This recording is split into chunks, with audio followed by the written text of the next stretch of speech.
Find somewhere comfortable. You don't need to follow any of this closely. You don't need to remember a single word. Just let the sound of it arrive the way a distant light arrives, without effort, without asking anything of you. We're going somewhere vast and quiet tonight. Somewhere the ordinary world grows small and distant, and the deep questions that have no answers become, somehow, restful. If today was hard, and perhaps it was, you can set it down now. Whatever you've been carrying through these hours, you don't need to carry it into sleep.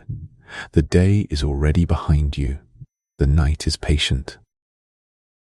Tonight, we're going to travel to the edge of everything, to a place where space and time fold inward on themselves, where light itself cannot find its way home, where the universe keeps its most absolute and ancient secrets sealed behind a boundary so fundamental that it may never be fully crossed, not by matter, not by information, not even by our understanding.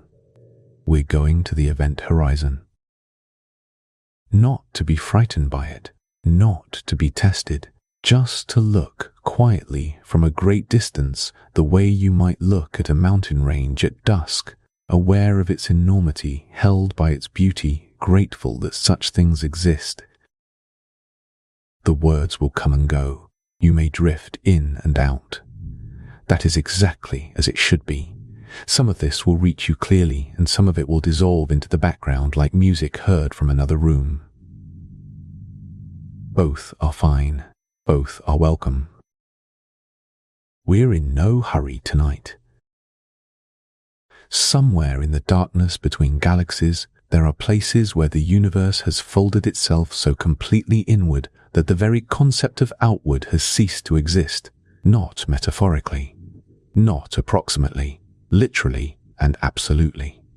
Places where every possible future, every direction a particle could move or a wave could travel, points in one direction only, deeper in, forever in, with no exception and no appeal. These places have a boundary, a surface, though surface is perhaps the wrong word, because you could pass through it without feeling it, without seeing it, without any sensation at all. And yet crossing it would be the most consequential thing that could ever happen to you. Because on the other side of that boundary, the universe you came from would be gone. Not distant, not inaccessible, gone, in a way that is written into the structure of space and time itself. We call that boundary the event horizon. It is one of the most extraordinary ideas in all of science.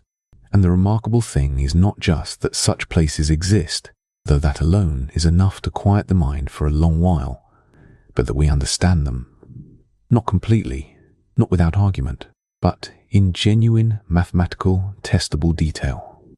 We know why they form, what they do, and what impossible questions they raise about the nature of reality itself. This is the story of that understanding. How it was built slowly across centuries. What it actually means at the level of geometry and gravity and the smallest particles of light, and what it might be telling us about the deepest nature of everything. The idea before the name, dark stars and the long road to the event horizon. It begins, as so many things in science do, with someone sitting quietly with a question that seemed, at the time, almost too simple to take seriously. John Michell was a clergyman and natural philosopher living in Yorkshire in the latter half of the 18th century. He was, by most accounts, a gentle and methodical man, the kind of thinker who preferred patient calculation to grand proclamation. He had already made significant contributions to the understanding of earthquakes and the measurement of stellar distances. But in 1784, he turned his attention to something that would take nearly 200 years to be fully appreciated. Michell knew two things. He knew from the physics of Isaac Newton that any object thrown upward from a massive body would be slowed by gravity and eventually pulled back, unless it was thrown fast enough at what we now call escape velocity. The faster and more massive the object you were trying to escape from, the faster you'd need to go. And he knew, from the work being done on optics at the time, that light had a finite speed, a specific, measurable velocity at which it moved through space. The question he asked was this: what if a star were so massive and so dense that its escape velocity exceeded the speed of light? Not just approached it, exceeded it. What would happen then? The calculation was straightforward by the standards of Newtonian mechanics.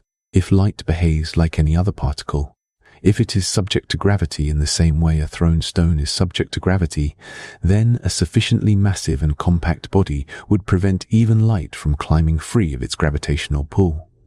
The light would rise, slow, halt, and fall back, and from the outside, such a body would be invisible, perfectly dark. Michel called it, with elegant simplicity, a dark star. He published this idea in a paper presented to the Royal Society in 1784. It was received with polite interest and then largely forgotten. The concept was simply too far ahead of the tools available to explore it. There was no way to test it, no observation to confirm it, no mathematics deep enough to say what such an object would actually be like. It sat quietly in the literature, waiting. Just over a decade later, the French mathematician and astronomer Pierre-Simon Laplace arrived at the same conclusion entirely independently, working from the same Newtonian foundations. He included the idea in his great work on celestial mechanics, and then, intriguingly, removed it from later editions, perhaps sensing that the Newtonian treatment of light was not quite right. He was correct to be cautious. The Newtonian picture of light as a particle subject to ordinary gravity was an approximation that would eventually need replacing, but the intuition that extreme mass could trap light was pointed in exactly the right direction. For over a century, the idea of dark stars drifted at the margins of physics. Then, in November 1915, Albert Einstein published his general theory of relativity, and everything changed. General relativity was not a modification of Newton's gravity. It was a complete reconception of what gravity actually is, a description of the universe in which mass and energy warp the very fabric of space and time, and objects move along the curves that warping creates. It was a theory of breathtaking mathematical complexity expressed through what are called field equations, a set of relationships so intricate that Einstein himself doubted anyone would find exact solutions to them anytime soon. He was wrong about that. Within weeks of the theory's publication, a German physicist named Karl Schwarzschild had found one. What makes this particularly remarkable is where Schwarzschild was when he did it. He was serving on the Russian front during the First World War, working as an artillery officer in conditions of considerable hardship. He had contracted a painful and ultimately fatal autoimmune illness during his service. And yet, in those circumstances, he managed to read Einstein's newly published papers, work through the mathematics, and find the first exact solution to Einstein's field equations, a solution describing the geometry of space-time around a perfectly spherical, non-rotating, uncharged mass. He sent the solution to Einstein in a letter. Einstein was moved and impressed. He presented it to the Prussian Academy of Sciences on Schwarzschild's behalf in January 1916. Schwarzschild died that May, age 42, never knowing what his solution would eventually reveal. Because buried in his mathematics was something that, at the time, seemed like a curiosity, perhaps an artifact of the calculation rather than a real feature of the universe. The solution described space-time bending around a massive object, and it did so beautifully and correctly. But at a specific radius, a radius determined entirely by the mass of the object, the equations behaved in a way that seemed to go wrong. Certain quantities became infinite. The geometry appeared to break down. This radius is now named after him, the Schwarzschild radius. For a mass equal to our Sun, a vast and ancient star containing more than 1,000,000 times the volume of the Earth. This critical radius is approximately 2.5 kilometers, a sphere smaller than a modest city. If all of the sun's mass could somehow be compressed into a region smaller than that, something extraordinary would happen to the space-time around it, something the equations were trying to describe but that no one yet fully understood. For decades, the standard interpretation was that the Schwarzschild radius was a mathematical singularity, a breakdown in the coordinate system being used, not a real feature of nature. Einstein himself, as late as 1939, published a paper arguing that no physical process could actually compress matter to within its Schwarzschild radius. He believed the equations were saying something impossible and that therefore it simply wouldn't happen. The understanding that it was not only possible but inevitable came gradually through the work of several physicists across the middle of the 20th century. J. Robert Oppenheimer and Hartland Snyder showed in 1939 that a sufficiently massive star at the end of its life would collapse inward without anything able to stop it. The idea of a physical object with a real, absolute boundary at the Schwarzschild radius began to take shape. And then the name arrived. In the 1950s, a physicist named Wolfgang Rindler, working on the theory of what different observers in different states of motion can and cannot see, coined the term event horizon. It was a name for a boundary in space-time beyond which events are simply not observable, not hidden behind distance or darkness, causally disconnected, sealed away by the structure of the universe itself. The final piece of the foundation was laid in 1965 when Roger Penrose published a proof that changed the field entirely. Penrose showed with mathematical rigor that left no room for doubt that once a body of matter collapses past a certain point, the formation of a singularity, a point of infinite density, is not just possible. It is inevitable. It is a theorem, in the strict mathematical sense. Given certain conditions that are physically reasonable, the collapse to a singularity must happen, and surrounding that singularity, shielding it from the rest of the universe, there must be an event horizon. The dark star of John Michell had taken nearly 2 centuries to become the black hole of modern physics, and had gone from a mathematical footnote to one of the most profound structures in the known universe. It is worth pausing on the arc of that journey. The idea began with a clergyman doing arithmetic in Yorkshire. It passed through a soldier doing mathematics on the Russian front. It was named by a theorist thinking carefully about what observers can and cannot know. And it was proven inevitable by a geometer working with the tools of topology, the mathematics of shapes and connectedness, applied to the fabric of space-time itself. Each step was necessary. Each person was working in the dark, in a different sense from the one we mean tonight, but working nonetheless with the same quiet persistence that all good thinking requires. The event horizon was not discovered all at once. It was approached slowly, from many directions, like travelers arriving at the same mountain by different paths and finding, when they finally meet, that the mountain is even larger than any of them imagined. The fabric beneath everything, how gravity curves space and time. To really understand why an event horizon exists, not just that it does, but why, in the deepest sense, you need to understand what gravity actually is, and that requires setting aside, gently but completely, the picture of gravity most of us carry from school. Newton's gravity is a force, a pull between masses, acting across distance, instantaneous and invisible. It is an extraordinarily useful description.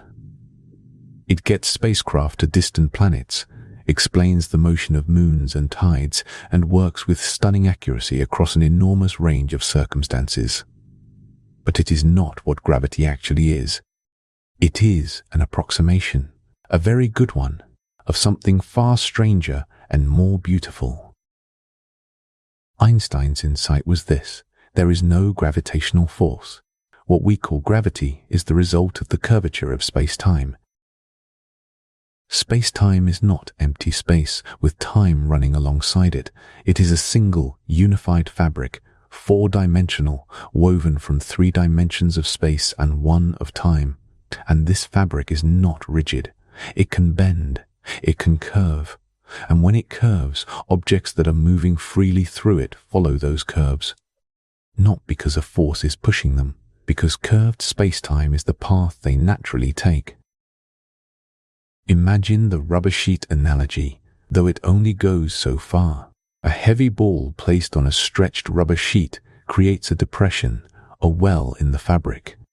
A smaller ball rolling nearby will curve toward the heavy one, not because the heavy ball is pulling it, but because the sheet is curved and the smaller ball is following the shape of the surface.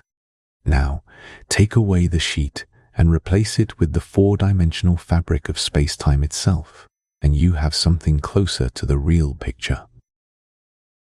Mass and energy, because in relativity they are deeply related, tells space-time how to curve, and curved space-time tells matter and energy how to move. That is the heart of general relativity expressed in one sentence. The interplay between mass and geometry is what we experience as gravity. Now, the Schwarzschild radius. When Schwarzschild solved Einstein's equations for the geometry around a spherical mass, what he found was that the curvature of space-time increases as you move closer to the mass. This is expected. Gravity gets stronger as you get closer. And at the specific radius determined by the mass of the object, the Schwarzschild radius, the curvature becomes, in a precise technical sense, extreme enough that something categorical happens. For a black hole with the mass of our Sun, this radius is about 2.5 kilometers. For a black hole with the mass of the Earth, it will be less than a centimeter, a marble-sized sphere. For the supermassive black hole at the center of our galaxy, Sagittarius, AH, which contains the mass of about 4 million suns, the Schwarzschild radius is roughly 12 million kilometers, still small compared to the distances between stars, but large enough that the geometry of the surrounding space-time is warped on an enormous scale. To understand what happens at this radius, it helps to think carefully about escape velocity. Escape velocity is the speed you need to reach in order to climb free of a gravitational field and keep going forever, rather than falling back. For Earth, escape velocity is about 11 kilometers per second. For the Sun, it is around 600 kilometers per second. As you compress a mass into a smaller and smaller space, the gravitational field at the surface becomes more intense, and the escape velocity at that surface rises. At the Schwarzschild radius, the escape velocity reaches exactly the speed of light, roughly 300,000 kilometers per second. But this is where the Newtonian picture of Michel and Laplace runs out, and the relativistic picture becomes essential. Because in general relativity, light doesn't just happen to be slowed down by gravity in the same way a thrown ball is slowed. Something more fundamental is happening.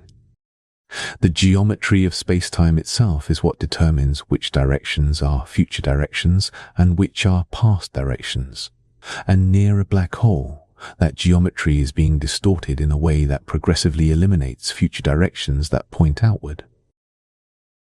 This is where the concept of a light cone becomes essential, and it is worth taking the time to understand it properly because it is the key to everything that follows. At any point in space-time, you can imagine drawing all the possible paths that light could take from that point, forward in time, in all directions through space. If you draw these paths on a diagram with time running upward and space running sideways, they form a shape like a cone, the future light cone. Everything inside the cone is reachable from that point, moving forward in time at speeds up to and including the speed of light. Everything outside the cone is causally disconnected. You cannot reach it from here without exceeding the speed of light, which is impossible. The light cone defines, at every point in space-time, the boundary between what can and cannot be influenced. Now, Far from any massive object, the light cone at any point is symmetrical. It opens equally in all spatial directions. You can move toward the black hole or away from it, to the left or to the right. All these directions are available futures. As you move closer to a black hole, the curvature of space-time begins to tilt the light cone. Specifically, it tilts it inward, toward the black hole. The future directions available to you are no longer symmetrical. Moving away from the black hole is still possible, but the outward edge of your light cone is no longer pointing straight away. It is angled slightly inward. You have to work harder to move away, because even the future is being bent toward the center. This tilting increases continuously as you approach. Closer in, the light cone tilts further. The outward edge bends more and more toward the black hole. The range of futures that include moving away from the center grows narrower and narrower, while the range of futures that include moving toward it grows broader. And then you reach the Schwarzschild radius, the event horizon.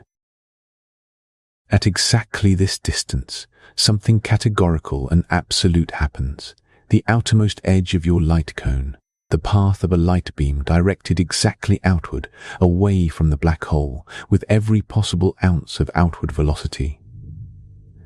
That path no longer points outward. It points exactly along the event horizon itself. Sideways, in a sense, not escaping, not falling in, running along the boundary forever. Every other direction in your light cone, every future direction available to you, points inward. There is no future direction that points away from the black hole. Not even light, traveling at the fastest speed the universe allows, can find a path that leads outward. The geometry of space-time has been curbed so completely that outward simply does not exist as a future direction anymore. This is what the event horizon is. Not a wall, not a force. A place in space-time where the geometry has been so profoundly shaped by mass that the entire future, for anything at that location, is inward.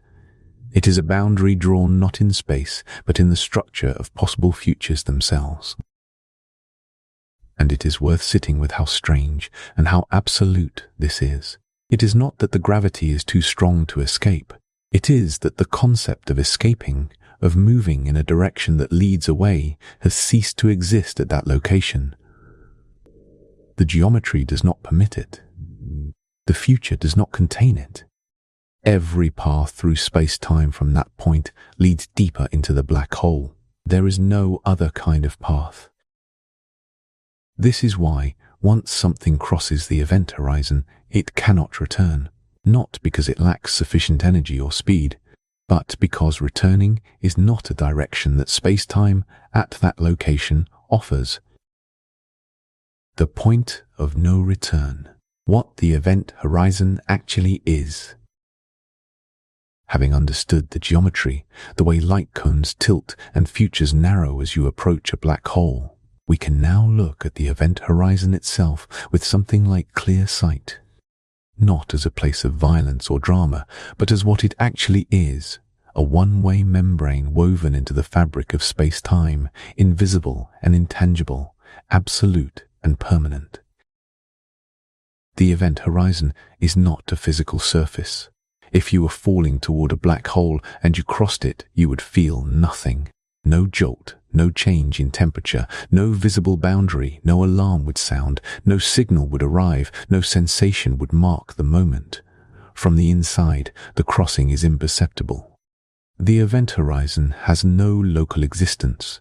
It is a global feature of the space-time geometry, a property of the whole structure, rather than something present at a specific point in the way that a wall is present. And yet the consequences of crossing it are total. Inside the horizon, as we established, every future direction in space-time points toward the singularity at the center. This means that moving toward the singularity is no longer a choice in the sense that choosing to walk north rather than south is a choice. It has become as mandatory as moving forward through time. You cannot choose not to move forward in time. It simply happens, continuously, whether you wish it or not. Inside the event horizon, moving toward the center is the same kind of inevitability. It is built into the causal structure of the space-time you inhabit. This is one of the most disorienting ideas in all of physics, and it is worth dwelling on it until it settles. The event horizon is the place where the future, as a concept, changes its meaning. On the outside, the future contains many possibilities. You can move in any direction through space. You can approach the black hole or move away from it. You can turn around. On the inside, the future contains only one spatial direction, inward. The singularity is not somewhere you are going. It is somewhere you are going inevitably, the way this moment is inevitably followed by the next. Now consider what this looks like from the outside, from a safe distance, watching someone fall toward a black hole. The light that a falling person emits travels outward from them in all directions. As they fall closer to the event horizon, the light that they emit in the outward direction has to fight against the increasingly severe curvature of space-time. It can still escape. They are still outside the horizon. But it takes longer and longer to reach you. The light is, in effect, climbing out of an ever-deepening gravitational well. As a consequence, you see two things happen simultaneously. First, the person appears to slow down, not because they are actually slowing down. From their own perspective, they are falling freely and continuously, but because each successive wave of light they emit takes longer to reach you than the last. From your perspective, the falling person's clock appears to run more and more slowly as they approach the horizon. Second, the light they emit shifts in color. Because the light is climbing out of a strong gravitational field, it loses energy in the process, and light that loses energy shifts toward the red end of the spectrum, toward longer wavelengths. The falling person appears to redden, to dim, to fade. They grow slower and redder and quieter, asymptotically approaching the horizon, but never, from your perspective, quite reaching it. The last signals they send you take longer and longer to arrive, and each one is fainter and more stretched than the one before. In the limit, the falling person appears to freeze at the horizon, their light infinitely stretched, their clock apparently stopped. They seem to hover at the edge forever, a ghostly reddened image, never quite crossing.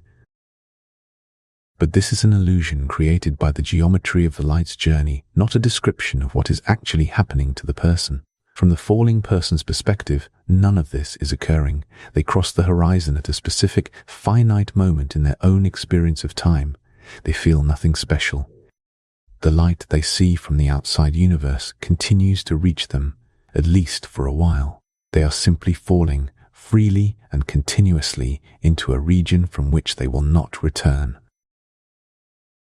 This asymmetry, the frozen image seen by the distant observer, the seamless crossing experienced by the falling one, is one of the most philosophically rich features of the event horizon. It is a reminder that in general relativity, different observers can have genuinely different but equally valid descriptions of the same events. The geometry of space-time does not provide a single, universal account. It provides local truths that depend on how you're moving through it.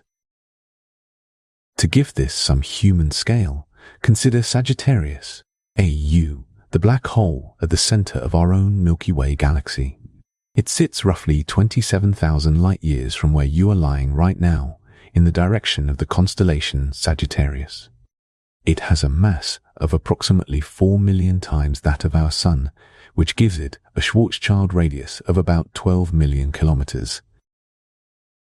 That sounds enormous, and it is. But compared to the scale of the galaxy, it is a small and quiet thing, a dark mass sitting at the center, surrounded by a swirling disk of gas and dust and the orbits of stars that have been measured with extraordinary precision. The star known as S2, for instance, completes a full orbit around Sagittarius A in about 16 years, reaching speeds of nearly 3% of the speed of light at its closest approach. The mass and location of the black hole have been inferred from these orbits with the same kind of precision you would use to weigh a bowling ball by watching how quickly smaller balls orbit around it. At the event horizon of Sagittarius, 12 million kilometers from the center, the curvature of space-time has reached the point where all future light cones point inward. A photon emitted exactly outward at that distance would hover there, running along the boundary, going neither in nor out, suspended in a kind of geometric limbo. Any photon emitted at any inward angle would spiral toward the singularity. Any matter, any particle, any wave crossing that boundary would follow. The event horizon of Sagittarius A is a sphere 12 million kilometers across, invisible against the darkness of space, surrounded by the faint glow of infalling gas. It is, in a sense, the most significant boundary in the neighborhood of our galaxy. And it has been there for billions of years, patient and still, doing what event horizons do, separating the universe into two regions that can never communicate. One region is outside, where we are, where light can travel in any direction and the future contains many possibilities. The other is inside, where the future contains only one. Spaghettification, the tidal forces that pull matter apart. We have been thinking about the event horizon as a geometric boundary, a feature of space-time rather than a physical surface. And that is exactly what it is. But there is also a physical reality to approaching a black hole that is worth understanding in careful detail, because it reveals something profound about the relationship between gravity, matter, and the forces that hold things together. That physical reality is tidal force. Tidal forces are not unique to black holes. You are subject to a tiny tidal force right now from the moon. The gravitational pull of the moon is slightly stronger on the side of the Earth closest to it and slightly weaker on the side farthest away. This difference, this gradient across the diameter of the Earth, is what causes the oceans to bulge on both sides, creating the tides. The moon is pulling the near side of the Earth toward it, a little more strongly than it pulls the center, and pulling the center more strongly than it pulls the far side. The result is a stretching of the Earth along the direction toward the moon. Now apply this same principle to a body falling toward a black hole. Take a simple object, a person, say, falling feet first. Their feet are closer to the black hole than their head. The gravitational curvature of space-time at the location of their feet is greater than the curvature at the location of their head. Their feet are being pulled toward the singularity more strongly than their head is.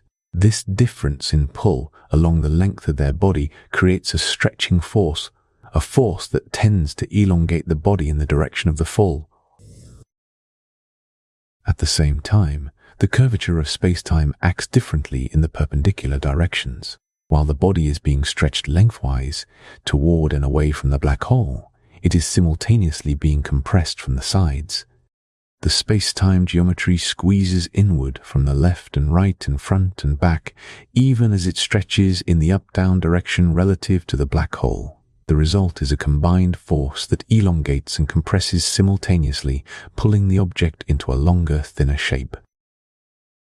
Physicists call this spaghettification. It is, in the technical sense, an accurate description of what happens. Given sufficient tidal force, any extended object, any object with a near side and a far side, will be stretched into a long, thin strand. First, the shape distorts. Then, as the forces overwhelm the internal cohesion of the object, the bonds between its parts begin to fail. For a human body, those bonds are primarily the electromagnetic forces that hold molecules together, the chemical bonds between atoms, the intermolecular forces that give tissues their structure, the cellular membranes that maintain the integrity of cells. These forces are not weak. They are strong enough to hold matter together under the conditions of ordinary life and under conditions far more extreme than ordinary life. But they are finite, and tidal forces can exceed them. Let us think about the specific scales involved, because this is where something remarkable emerges. For a stellar mass black hole, the kind formed when a massive star collapses at the end of its life, with a mass perhaps 10 or 20 times that of the Sun. And the tidal forces near such a black hole are intense even at considerable distances. For a human body approaching one of these objects, the differential in gravitational pull between head and feet would become lethal long before the event horizon is reached. The forces would overwhelm the bonds holding tissues together. By the time the event horizon was reached, there would be no body left in any recognizable sense, only a thin stream of particles spiraling inward. This is the violent end that popular imagination associates with black holes, and for stellar mass black holes, it is accurate. But now consider something quite different. Consider M87, the black hole at the center of the galaxy. Messier 87, located about 55 million light-years away. M87 has a mass of approximately 6.5 billion times that of the Sun. Its Schwarzschild radius is correspondingly enormous, roughly 19 billion kilometers. Roughly 19 billion kilometers. That is larger than the distance from the Sun to Neptune many times over. At the event horizon of M87, the tidal force on a human body would be extraordinarily small, almost undetectable. Because the tidal force depends not just on the strength of gravity, but on the rate at which gravity changes with distance. And for a supermassive black hole, the event horizon is so far from the singularity, and the curvature of space-time changes so gradually over human body-sized distances that the differential pull between head and feet would be negligible. A person crossing the event horizon of M87 would feel nothing, no stretching, no compression, no sense of destruction or even discomfort. They would simply continue falling freely and smoothly into a region of space-time from which they would never return. The spaghettification would come eventually as they fell deeper inward and the curvature became more extreme, closer to the singularity. But at the moment of crossing the horizon, at the moment of that absolute and irreversible transition, there would be no physical sensation to mark it. This contrast is worth sitting with. The size of a black hole changes the experience of approaching it so completely that a stellar mass black hole would destroy you thousands of kilometers from the horizon, while a supermassive black hole would let you cross the most consequential boundary in the universe without feeling a thing. There is something philosophically interesting in this. The event horizon is absolute. Once crossed, it cannot be uncrossed, regardless of the size of the black hole. But the physical experience of approaching it varies enormously. For the stellar mass case, the universe announces the boundary loudly, with forces that tear matter apart. For the supermassive case, the universe says nothing. The boundary is crossed in silence, in comfort, with no warning and no fanfare. Let us go a little deeper into the mechanics, because the story of spaghettification goes all the way down to the atomic level, and it is worth following it there. The tidal force acts on every part of an object simultaneously, but it acts differently on different parts. For a molecule, two or more atoms bonded together, the tidal force tries to pull the atoms at different distances from the black hole apart from each other, while squeezing the atoms at the same distance together from the sides. The electromagnetic force holding the molecule together resists this. It is, in the quantum mechanical sense, the shared distribution of electrons between atoms that creates the bond, and this sharing has a characteristic energy, the bond energy. As long as the tidal force is less than the force required to break that bond, the molecule holds together. When the tidal force exceeds the bond energy per unit length, the molecule begins to break apart. For the chemical bonds in biological tissue, this threshold is reached at a certain distance from a stellar mass black hole. For atomic nuclei, held together by the much stronger nuclear force, the threshold is much closer to the singularity. Even within the event horizon, as the singularity approaches, the tidal forces eventually become strong enough to overcome the nuclear force and tear protons and neutrons apart. And at the singularity itself, the mathematics of general relativity predicts infinite curvature, which in physical terms means infinite tidal forces, a point where the known laws of physics cease to give finite, meaningful answers. But that is the singularity, and the singularity is hidden behind the event horizon. What we can say from outside is that the journey from the horizon to the singularity is a journey through progressively intensifying tidal forces, from the gentleness of the crossing to the absolute extremity of the end. The event horizon marks the beginning of that journey. The singularity marks its conclusion. In between, matter is not instantly destroyed. It falls, it stretches, it compresses, it unravels, layer by layer, bond by bond, from the molecular to the atomic to the nuclear, as the curvature of space-time increases around it. It is a process that takes a finite amount of time, brief from the perspective of the falling object, but genuinely sequential.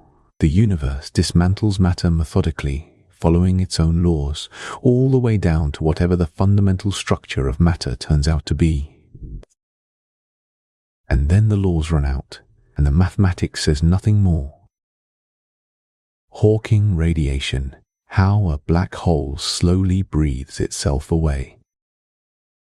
For most of the history of black hole physics, the event horizon was understood as a one-way boundary in the most absolute sense. Things fell in, nothing came out, and the black hole simply grew. Larger and larger, darker and darker, permanently and irrevocably. This picture was consistent with both general relativity and classical thermodynamics. It was tidy if severe. Then, in 1974, Stephen Hawking turned quantum mechanics loose on the event horizon, and the picture changed in a way that has been unsettling theoretical physics ever since. To understand what Hawking found, you need to understand something about the quantum mechanical nature of empty space. In everyday language, empty means nothing. No matter, no energy, no content of any kind.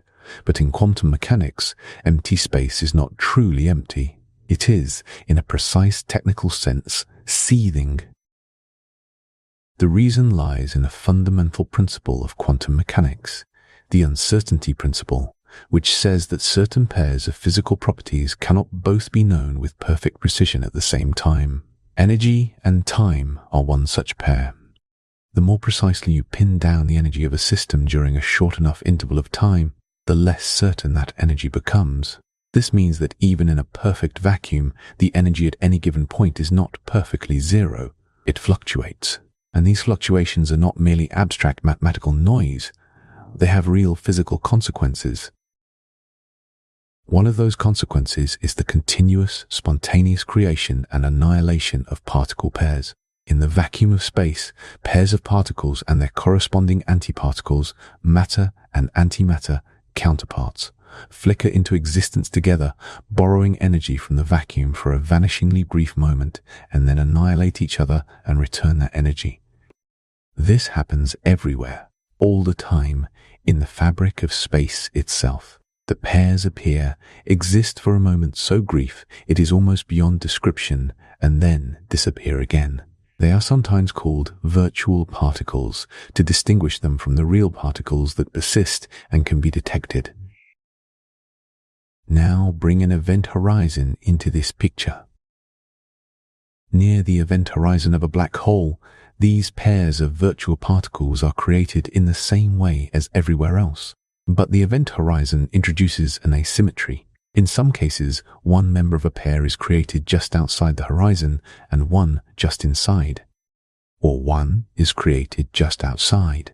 But the geometry of space-time near the horizon separates the pair before they can annihilate each other. The one that finds itself inside the horizon falls toward the singularity. The one that finds itself outside the horizon escapes outward into space. When this happens, the pair cannot annihilate. They are separated by the event horizon. The escaping particle becomes real. It carries real energy away from the black hole. But where does that energy come from? It cannot come from nothing. The universe does not permit that.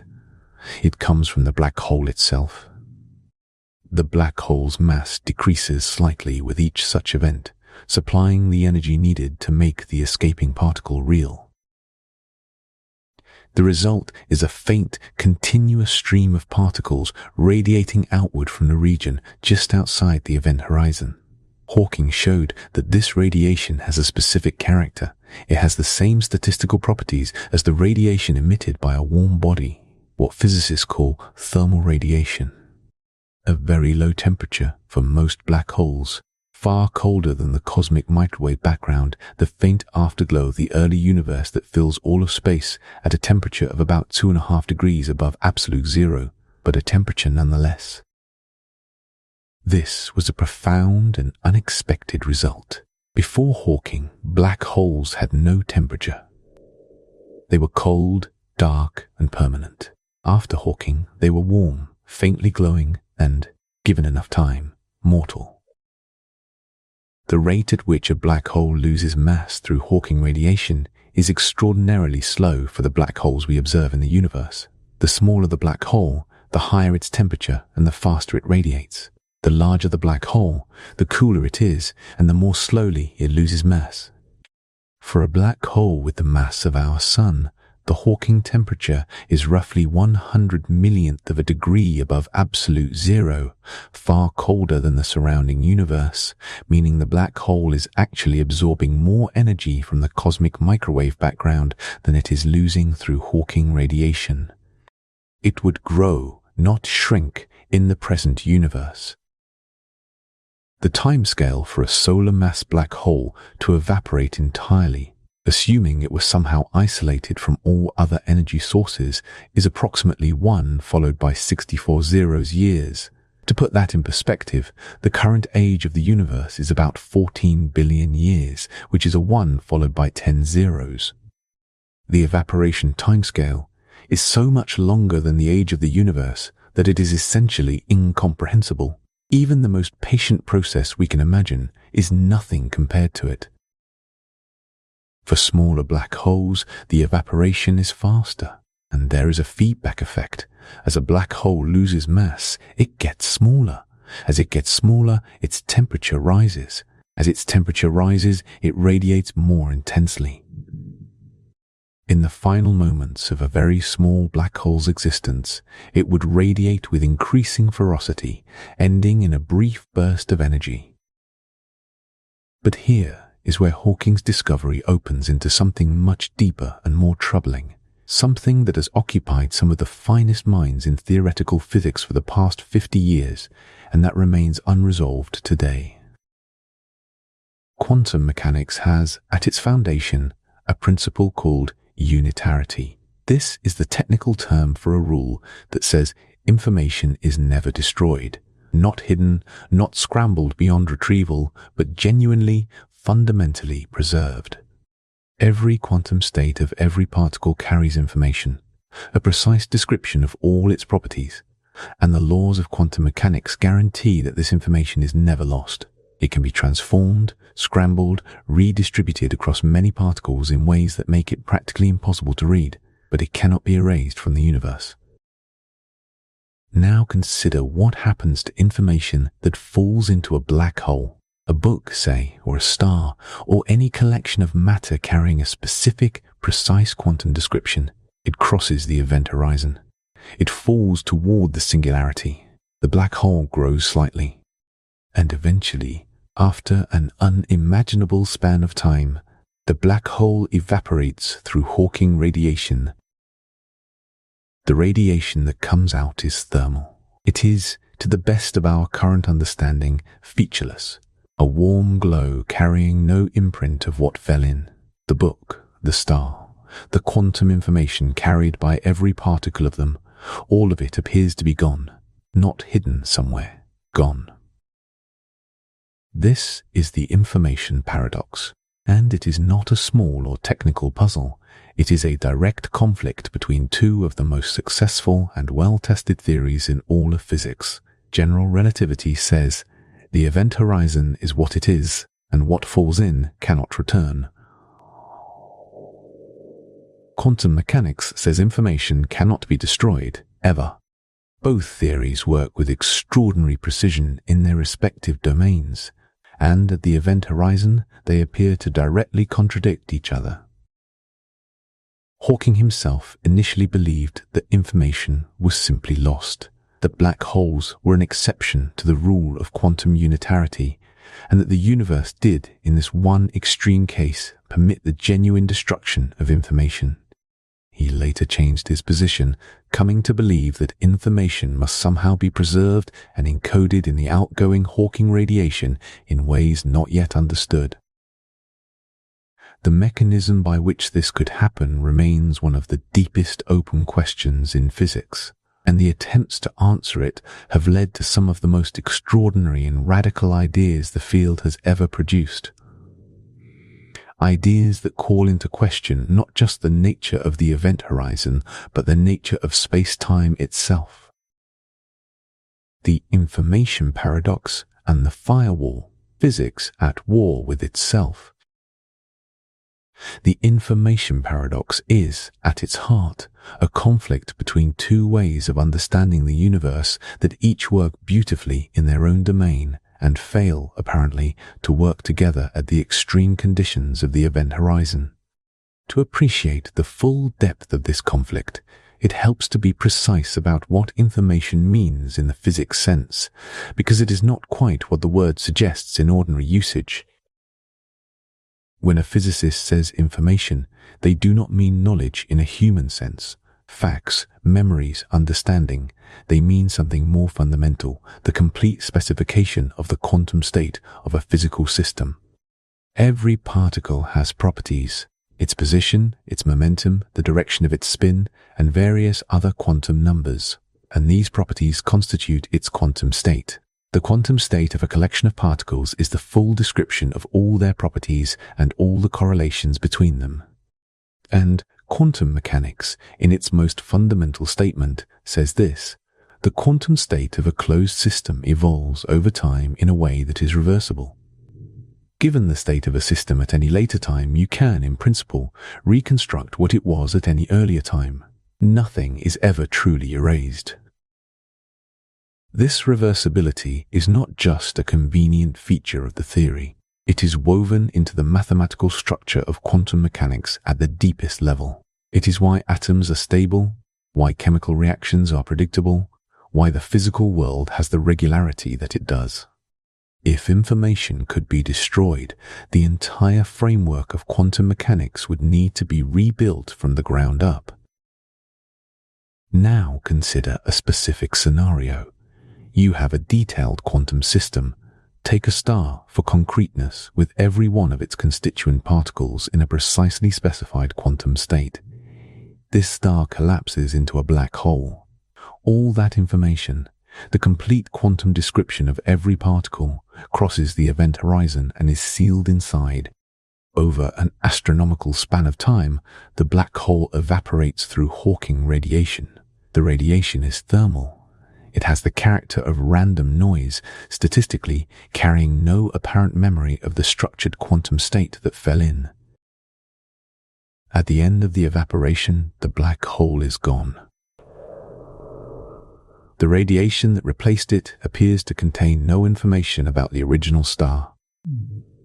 The information seems to have been destroyed. But quantum mechanics says it cannot be, so something must be wrong with the picture. Either the Hawking radiation is not truly featureless and does carry the information in some subtle, highly scrambled form that we have not yet worked out how to decode, or the information escapes through some mechanism we have not identified, or general relativity's picture of the event horizon is not exactly right in some important way, or something else entirely is happening that none of our current theories can see. In 2012, a group of physicists, Ahmed Almheri, Donald Marolf, Joseph Polchinski, and James Sully, proposed a resolution that was, in its way, even more disturbing than the paradox it was trying to solve. Their proposal is known as the firewall argument. Here is the reasoning, laid out carefully. Quantum mechanics requires that when the black hole has evaporated more than halfway, when more than half its mass has been radiated away, the remaining Hawking radiation and the radiation already emitted must be quantum mechanically entangled with each other. Entanglement, in quantum mechanics, is a relationship between particles such that measuring the state of one instantly determines something about the state of the other, regardless of the distance between them.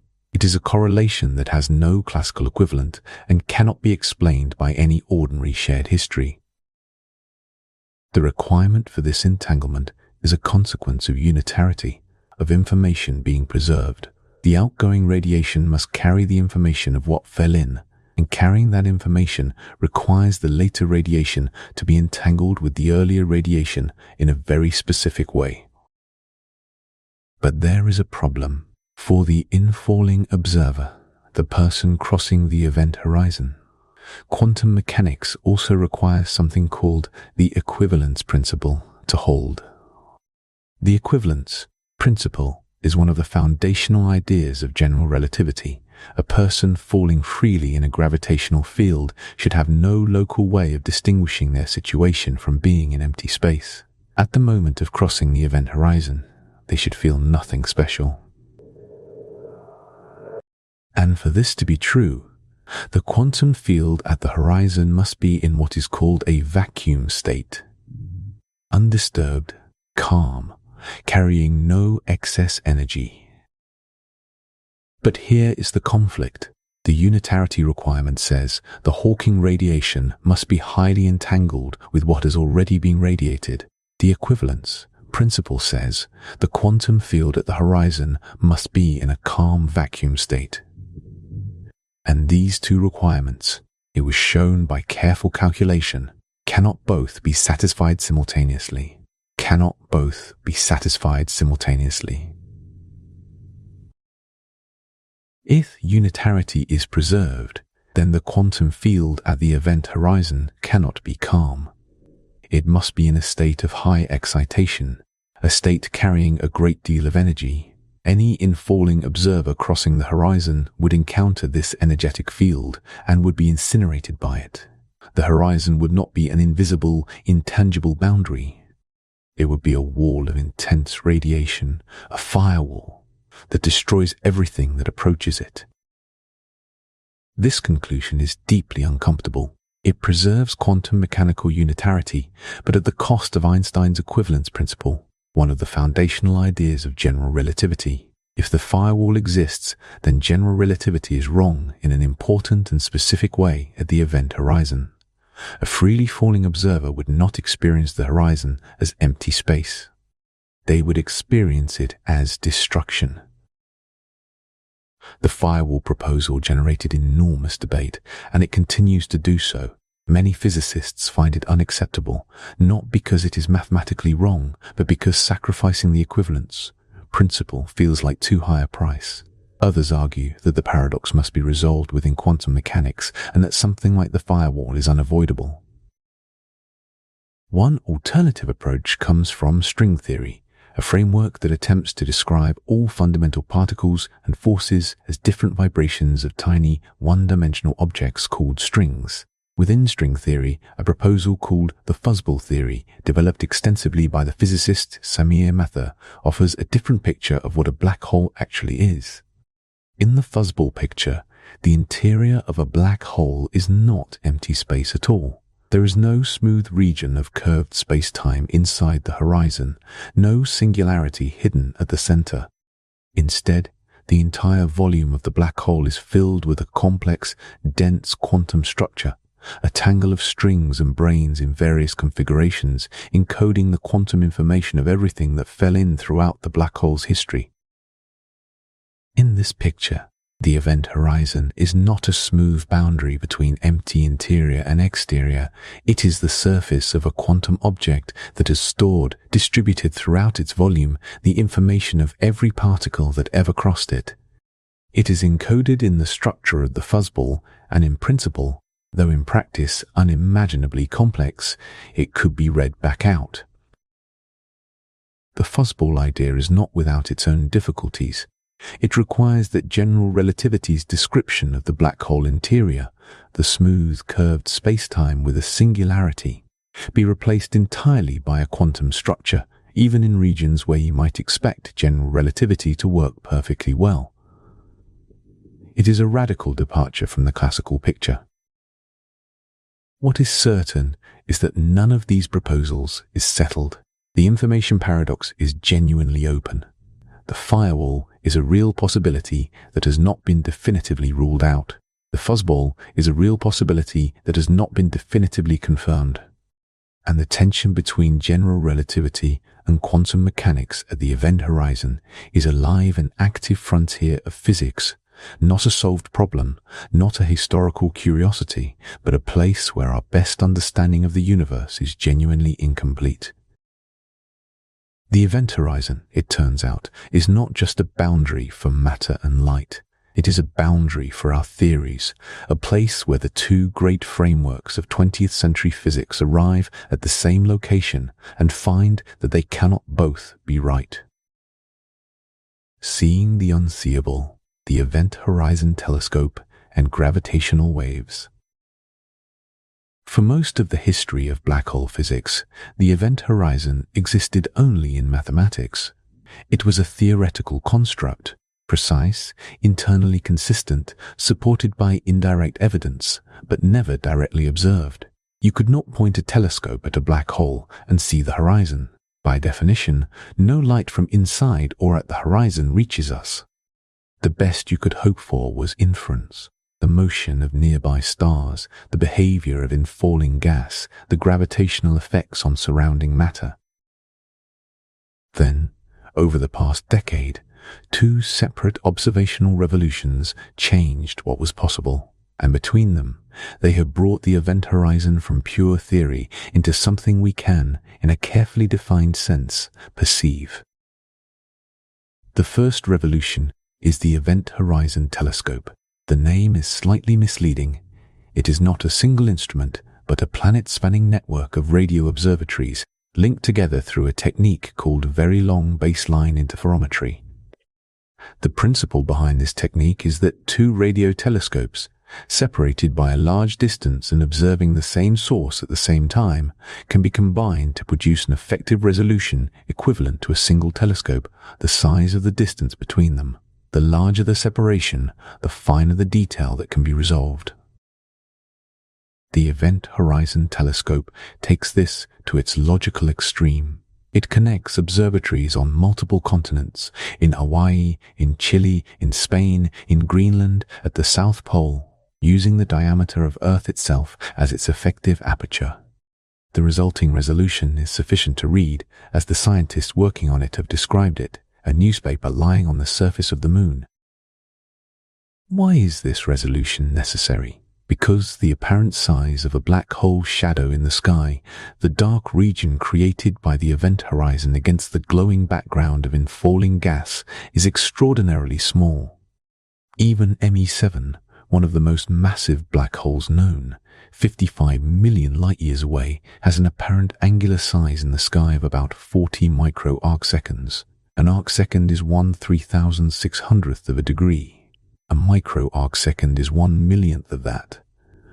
Micro-arcsecond is 1/millionth of that. The shadow of ME7 is smaller in the sky than a golf ball on the moon. In April 2019, the Event Horizon Telescope collaboration released the first image of a black hole. It showed M87, a glowing ring of orange and yellow light, brighter on one side than the other, surrounding a dark central region. The asymmetry in brightness is expected. The gas on the side of the ring moving toward us is blue-shifted and appears brighter, while the gas on the receding side is red-shifted and dimmer. The dark central region, the black hole shadow, has a size and shape that precisely matches what general relativity predicts for a black hole of M87's mass. What the image shows is not the event horizon itself. The event horizon emits no light. By definition, it cannot. What the image shows is the shadow cast by the event horizon against the glowing accretion disk. the region of superheated gas spiraling inward around the black hole.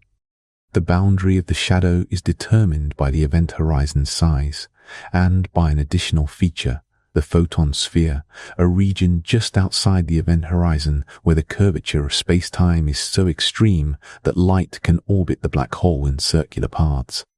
The photon sphere, which sits at 1.5 times the Schwarzschild radius for a non-rotating black hole, acts as a kind of gravitational lens, bending light paths into the circular ring we see. The image confirmed, with direct observational evidence, that the event horizon exists, that its size matches the predictions of general relativity, and that the structure of space-time around M87 behaves as the theory describes. It was a moment of genuine significance. Then, in May 2022, the Event Horizon Telescope collaboration released a second image, this time of Sagittarius A, the black hole at the center of our own galaxy. This was a more technically challenging observation. Sagittarius A is much closer than M87, 27,000 light-years rather than 55 million, but it is also much less massive, and crucially, it is much more variable. While M87 is relatively steady in its emission, Sagittarius A fluctuates on timescales of minutes, which meant that the image had to be constructed by averaging many observations and using sophisticated computational techniques to account for the variability. The result was a glowing ring, smaller than M87's but structurally similar, with a dark shadow at the center, whose size matched the predictions of general relativity for a 4 million solar mass black hole with extraordinary precision. The second observational revolution came not from electromagnetic waves, light of any wavelength, but from gravitational waves, ripples in the fabric of space-time itself. Gravitational waves were predicted by Einstein in 1916 as a consequence of general relativity. When massive objects accelerate, particularly when they orbit each other and spiral inward, they disturb the geometry of space-time around them, and these disturbances propagate outward at the speed of light as waves, stretching and compressing space as they pass. The effect is almost inconceivably small. A gravitational wave from a distant black hole merger passing through Earth would stretch and compress the distance between 2 points 4 kilometers apart by less than 1,000th the diameter of a proton being the particle at the center of every atom, already far too small to see. Detecting a signal that small required instruments of extraordinary precision, and it took decades to build them. The laser interferometer, gravitational. LIGO uses 2 L-shaped detectors, each with arms 4 kilometers long, in which laser light bounces back and forth, and any change in the length of the arms by even a tiny fraction of a proton's diameter can be detected by the interference pattern of the light. The detectors in Washington State and Louisiana in the United States, along with the Virgo detector in Italy and the Kagra detector in Japan, form a network capable of not just detecting gravitational waves, but triangulating their direction on the sky. On September 14, 2015, LIGO detected the first gravitational wave signal, a brief chirp lasting less than a second, sweeping up in frequency like a bird call, produced by 2 black holes, each roughly 30 times the mass of the Sun, spiraling together and merging into a single black hole over 1 billion light-years away. In the final fraction of a second before the merger, the 2 black holes were radiating more energy in gravitational waves than the combined light output of every star in the observable universe. And on Earth, the signal moved the ends of LIGO's 4-kilometer arms by less than 1,000th of a proton's width. Since then, the LIGO-Virgo-Kagra collaboration has detected hundreds of gravitational wave events, black hole mergers, neutron star mergers, and combinations of the two. Each detection carries information about the masses, spins, and distances of the merging objects. And crucially, each detection includes information about the final moments before the 2 event horizons merge into one. When 2 black holes spiral toward each other, their event horizons are initially separate. As they approach, the space-time geometry between them becomes increasingly distorted. At the moment of merger, the two horizons touch and combine. The region of space-time from which no light can escape suddenly expands to encompass both black holes and the space between them.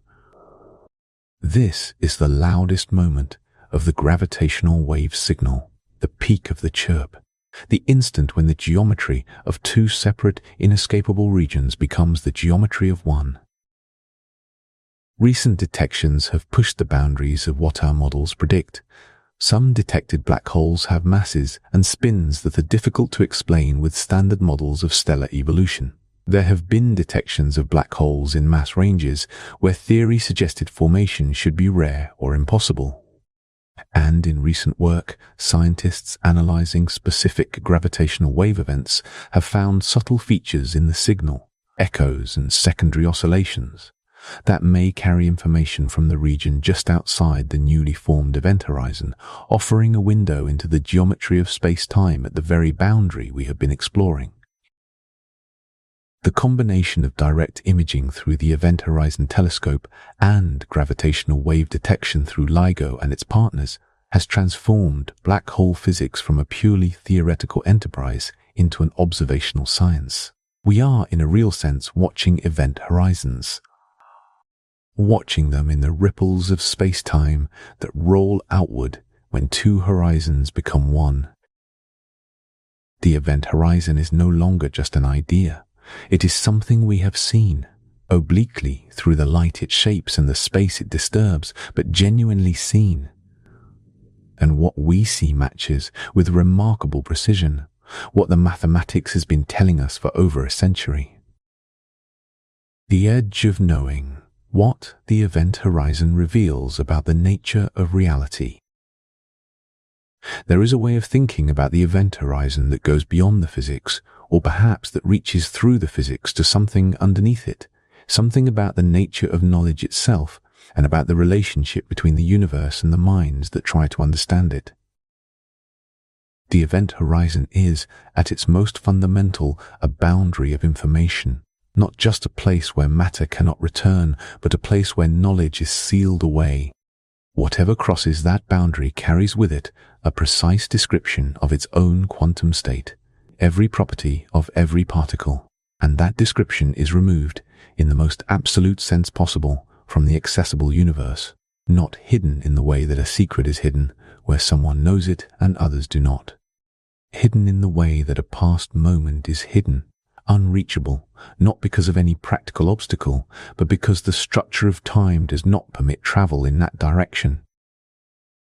This is one of the deepest things the event horizon tells us. The universe has, woven into its geometry, a mechanism for permanent and absolute concealment. Not all information is accessible. Not all questions can be answered. The universe keeps secrets, and it keeps them behind boundaries that are not contingent on our technology or our cleverness, but are written into the laws of space-time itself. This connects to one of the most beautiful and still unresolved ideas in theoretical physics, the cosmic censorship hypothesis. It was proposed by Roger Penrose in 1969, the same Roger Penrose who 4 years earlier had proven that singularities are inevitable wherever enough mass collapses. The hypothesis says this: every singularity in the universe, every point where the curvature of space-time becomes infinite and the known laws of physics break down, is hidden behind an event horizon. It never allows a singularity to be naked, to be visible, to be accessible, to influence the observable universe directly. This is not a proven theorem. It is a conjecture, a well-motivated guess supported by many specific cases that have been worked out, but not yet proven in full generality. Mathematicians and physicists have constructed specific scenarios, highly contrived ones, involving very particular configurations of matter, where the equations of general relativity seem to permit a naked singularity, a singularity without a surrounding event horizon. Whether these scenarios are physically realistic, whether the universe would actually produce them under any natural conditions, remains an open question. But the hypothesis has a profound implication. If it is true, if every singularity is always covered, then the event horizon serves not just as a boundary for matter and light, but as a kind of guardian.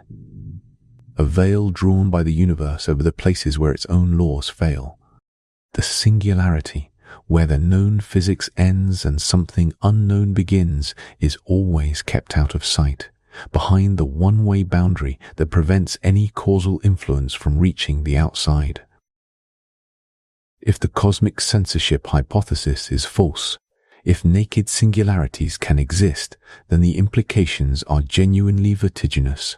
A naked singularity would be a point in the universe where the laws of physics, as we know them, simply stop applying. Where the future cannot be predicted from the past because the singularity is not bound by the causal structure that makes prediction possible. Where the universe would be, in a technical sense, lawless at that point, not governed by equations, not described by any theory we currently possess.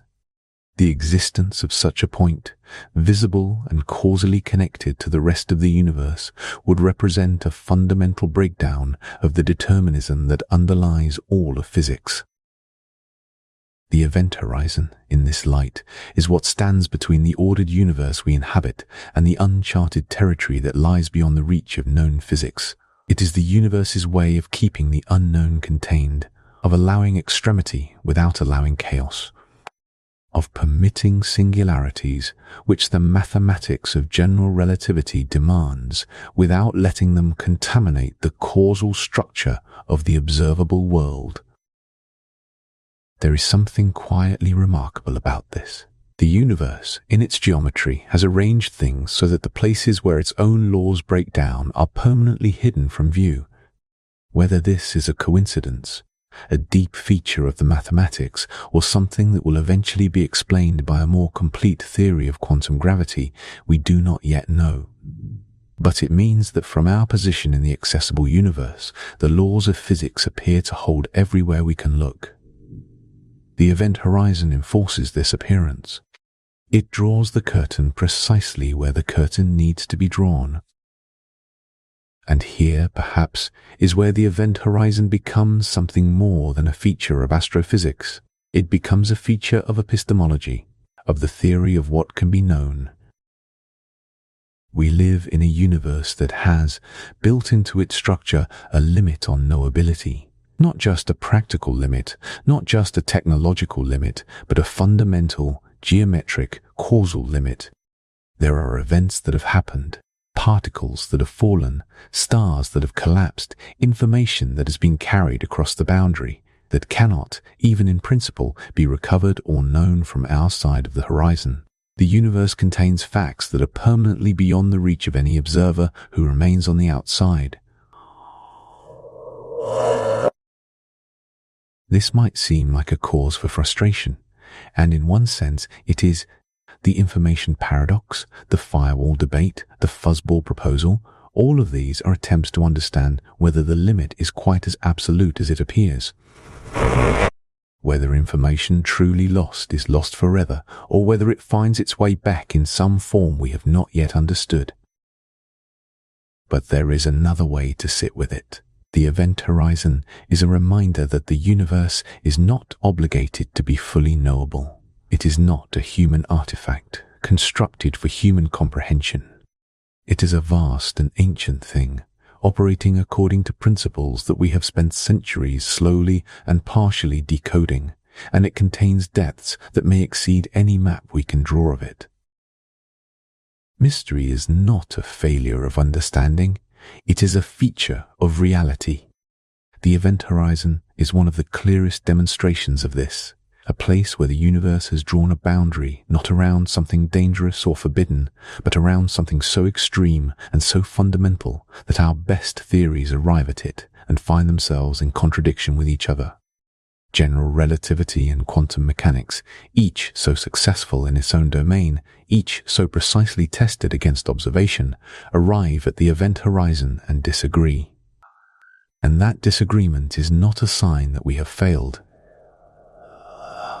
It is a sign that there is more to understand than we have yet understood. That is the thing about genuine mystery. It is not the absence of knowledge. It is the presence of a question that is larger than the answers we currently have. And so we come, at last, to the image that has been waiting throughout this entire journey, an image that is, in some ways, the purest distillation of everything the event horizon means. At the photon sphere, just outside the event horizon, at 1.5 times the Schwarzschild radius, there is a place where light can orbit a black hole in a perfect circle. A photon moving in exactly the right direction, at exactly the right distance, will curve around the black hole continuously, tracing the same path over and over, neither escaping outward nor falling inward. It is in a kind of balance, not a stable balance, because the slightest perturbation will send it spiraling one way or the other, but a balance nonetheless, suspended at the edge between the two possible futures. This is what the event horizon looks like from the perspective of light itself. Not a wall, not an ending, but a threshold where the geometry of space-time holds a photon in perfect, fragile equipoise. On one side of that threshold, outward is a direction. On the other side, it is not. And at the threshold itself, there is this, light going neither in nor out, simply travelling along the boundary, patient and still, for as long as the black hole endures. Which, as we have seen, is an almost incomprehensibly long time. The universe, it turns out, is full of these boundaries, places where the ordinary rules of possibility narrow to a single path, where the future becomes singular and inevitable, where what seemed like choice reveals itself as geometry. The event horizon is the most extreme example, the most absolute, the most beautifully defined. But it is not entirely unlike other boundaries we know, the moment of deep sleep, when the busy surface of the mind finally releases its grip and something older and quieter takes over. The moment when a question you have been carrying for a long time finally grows still, not because it has been answered, but because you have learned to rest alongside it. The universe keeps its deepest secrets behind a boundary of light, and perhaps that is not something to be troubled by. Perhaps it is something to be held gently, the way you hold any large and quiet thing, with a kind of gratitude that such depths exist, that the universe is not small enough to be fully known, that there is always more, always further, always something beyond the edge of the map. Somewhere out there, 27,000 light-years away, Sagittarius A sits at the center of our galaxy, patient and still. Around it, stars orbit in their long ellipses. Gas spirals inward, heated to millions of degrees, glowing in frequencies our eyes cannot see. And at the very center, behind the invisible boundary of the event horizon, the geometry of space-time curves inward toward something that no theory yet fully describes. We have spent this night traveling toward that boundary, tracing the long history of the idea, understanding the geometry of curved space-time and tilted light cones, sitting with the strangeness of the crossing, invisible from inside, frozen from outside, feeling, at least in imagination, the tidal forces that pull matter apart. Wondering at the faint quantum glow that bleeds slowly from the horizon over epochs beyond imagining. Sitting with the paradox that the horizon creates, the war between quantum mechanics and general relativity that has not yet been resolved. And watching, in the images from the Event Horizon Telescope and the signals from LIGO, as the Event Horizon moved from mathematics into something we can, in some sense, perceive. And now the journey slows, the ideas grow quieter. The vast scales of time and space, which have been the backdrop of everything we've explored tonight, recede to a comfortable distance. You don't need to hold any of this. You don't need to remember it. Whatever reached you tonight, an image, a feeling, a sense of the universe's depth, can drift now, the way thoughts drift at the edge of sleep, loosely, without effort. Somewhere behind you, the day is already distant. The questions that felt urgent this morning have grown soft and far away. The universe is vast and patient, and whatever you are carrying tonight is small against its scale, not in a way that diminishes it, but in a way that allows it gently to rest. At the edge of the event horizon, a photon is suspended, neither falling nor escaping, simply poised at the boundary in the dark still. Let that be the last image. Light at the edge of everything. Patient, unhurried,